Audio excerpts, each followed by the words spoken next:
নমস্কার বন্ধুরা, Swapna kitchen family ব্লগে তোমাদের সবাইকে স্বাগত জানাই। বন্ধুরা, তোমরা কেমন আছো? আশা করি তোমরা ভালো আছো। আমিও খুব ভালো আছি। এখন বাজে সকাল 8টা। তো এখন থেকে আমি আমার ব্লগটা শুরু করছি। আর দেখতেই পাচ্ছ আমি বসে আছি টোটোর মধ্যে। আমি আর তোমাদের দাদাভাই বসে আছি। তো আজকে গিয়েছিলাম সকাল সকাল গঙ্গা চান করতে। তো কুম্ভ চান করা তো হলো না কুম্ভ মেলায়, তো বাড়ির কাছেই গঙ্গা চান করতে গিয়েছিলাম, একটু দূরেই। তো সেখান থেকে গঙ্গা জল নিয়ে এলাম, গঙ্গা চান করলাম। তারপরে ফেরার পথে তোমরা দেখতে পাচ্ছ আমরা খাচ্ছিলাম। তো কচুরি মিষ্টি খেতে খেতে বাড়ি চলে এলাম। বাড়িতে এসে আবারও একটু ফ্রেশ হয়ে রেডি হয়ে নিয়ে বেরিয়ে পড়েছিলাম তো বাপের বাড়ি। তো বাপের বাড়ি চলে এসেছি বন্ধুরা। এখানে দেখো যে গোটা সেদ্ধ হবে সরস্বতী পুজোর দিনে।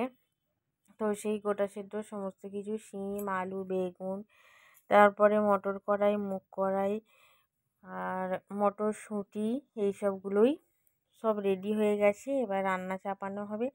আমি চলে এলাম একবার ছাদের মধ্যে। তো ছাদেতে দেখো আমার মা কত রকমের ফুলের গাছ বসিয়েছে।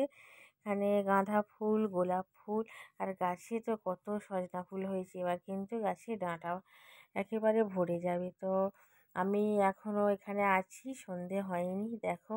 আর সেজে গুজিয়ে আছি, কারণ সেজে গুজিয়েই তো এসেছি এখানেতে। খালি যা শাড়িটা বদলে নিয়ে মায়ের শাড়ি পরেছি। তো বন্ধুরা, ছাদ থেকে নেমে এলাম। আর এখানে দেখো আমার মা বসে পড়েছে গোটা সেদ্ধ করতে, একটা বড় হাঁড়ি।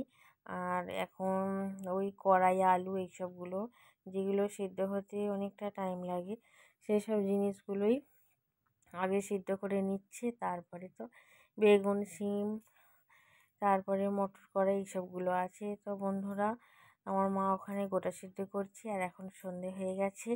আমার যেটা সব থেকে পছন্দের কাজ, আমি এখন বসে পড়েছি পাতা চাঁচতে। তো অনেকগুলো পাতা রয়েছে, আর আমরা বাড়িতে অনেক সবাই আছি। তো তো হই হই করে কথাবার্তা চলছে। আমাকে দেখে তো তোমরা বুঝতেই পেরেছো যে আমি সবার সাথে খুব আনন্দের সাথে বসে বসে গল্প করছি। তো অনেক দিন পর এখানে এলাম, আর এখানে এসে আজকে থাকবো, তারপরে কালকে বাড়ি যাব। তো বন্ধুরা, এখন পাতা ছেঁচে নিচ্ছি। তারপরে গোটা সিদ্ধ এখন তো রান্না হচ্ছে, খাওয়া হবে। তো কেউ গোটা সিদ্ধ দিয়ে মুড়ি খেতে ভালোবাসে, কেউ আবার রুটি খেতে ভালোবাসে। তো যার যেটা ভালো লাগে সে সেটাই খায়। তো আজকে কার কার বাড়িতে গোটা সিদ্ধ হচ্ছে অবশ্যই কমেন্ট করে জানিও। মিঠাই স্বাগত খেলা করছে, তোমার দাদাভাই আসেনি। আমি এখানে উঠোনের মধ্যে বসে বসে গোটা সেদ্ধ দেখছি আর পাতা চাঁচছি। পাতা চাঁচতে আমার খুবই ভালো লাগে। ছাদের মধ্যে ছিল, পাতাগুলো নামিয়ে নিয়ে এলাম। তো বন্ধুরা, আমার ব্লগটা আজকে তোমাদের এরকম লাগলো অবশ্যই কমেন্ট করে জানিও। আর প্রথম থেকে শেষ পর্যন্ত আমার ব্লগটা দেখার জন্য অসংখ্য ধন্যবাদ।